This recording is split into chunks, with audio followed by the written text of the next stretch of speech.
Hi, this is Kathy He from John R. Wood and Christie's International in beautiful Naples, Florida. I want to thank you for tuning in to today's video on inspections. It's probably my least favorite part of being a realtor because this is where we negotiate between the buyers and sellers, but it's probably the most important for several important reasons. Let me review those now for you. When you made that offer, we put in an inspection clause. It could have been a 7-day inspection, a 10-day inspection, and remember the default is 15-day inspection. So the importance of an inspection is that every seller thinks that their house is in perfect condition and that there's nothing wrong with it. And you probably think that about your house, or if you were selling it, you would have disclosed that in the seller's disclosure. Now we want to make sure that we hire a licensed inspector, which I will help provide you with several different options, and you can choose and set up that inspection once we've gone through the offer and the offer's been accepted. So the home inspector will reveal the condition of the property, identifying any potential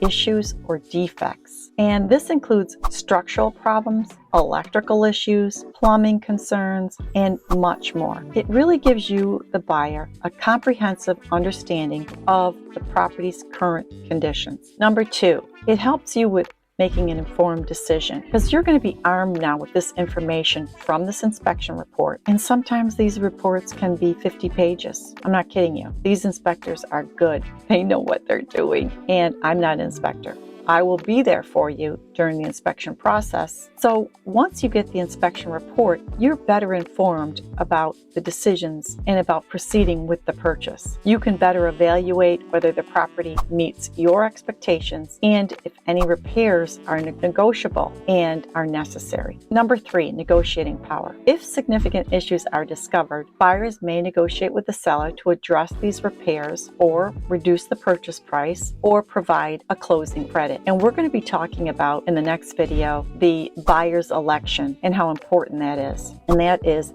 what do you want repaired? And understanding if you're asking for a credit at closing or you're asking the seller to repair those items prior to closing. Knowing about these potential repairs on number 4 is budget preparing, because if there are repairs or maintenance, it allows you to plan accordingly and prevent those unexpected financial surprises once you actually move into your beautiful new home. Number 5 are safety considerations. Your inspection will help identify safety concerns within the property, and that could be electrical problems, mold, or structural issues that may pose risk to you as an occupant or a resident. And if there's an older electrical panel and it needs replaced, that will be in the report. If there's mold requested for a mold report, this would be required for the seller to remediate. And these are items that we would be asking for in that buyer's election.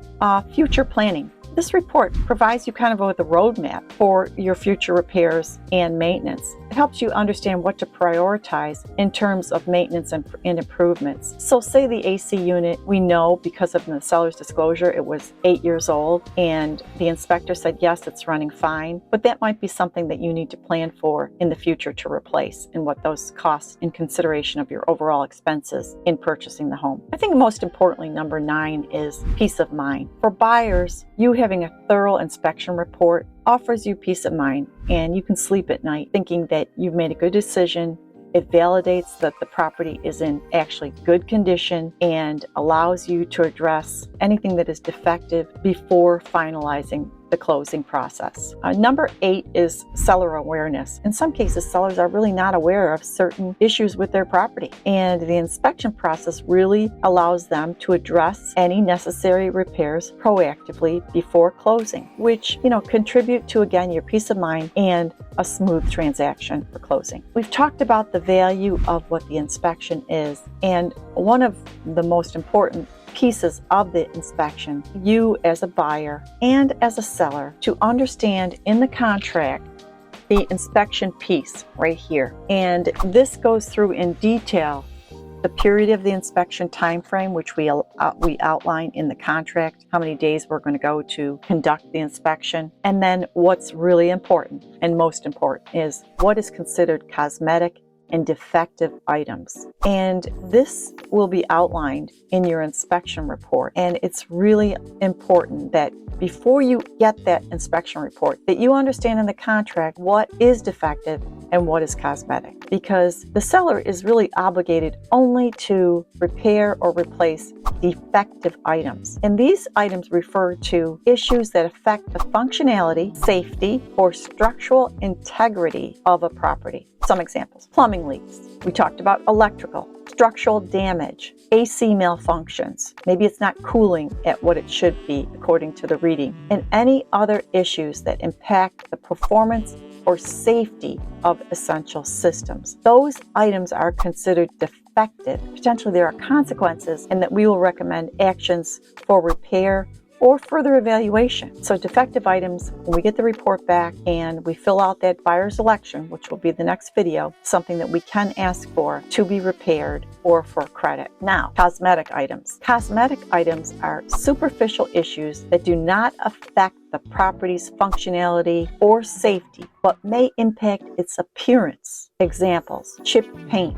scratches, outdated fixtures, cosmetic wear and tear that do not compromise the property's integrity. Those are cosmetic. So cosmetic items don't pose a risk to the property's performance or safety. These issues can be addressed for aesthetic reasons rather than not out of necessity. And it's really important you understand the difference of both of those. So we will make recommendations, and we will prioritize and distinguish between defective and cosmetic. And we'll highlight those critical defective items that we want the seller's immediate attention for safety and functionality of the house that you're buying. We may ask for professional evaluation or repairs for those defective items by qualified contractors or specialists that are licensed. If we ask for a credit on these items because you want to do the work yourself, then we would prepare an estimate to the seller on what those defective items would cost to repair. And then we would submit that with the buyer's election and ask the seller to provide us with a credit at closing versus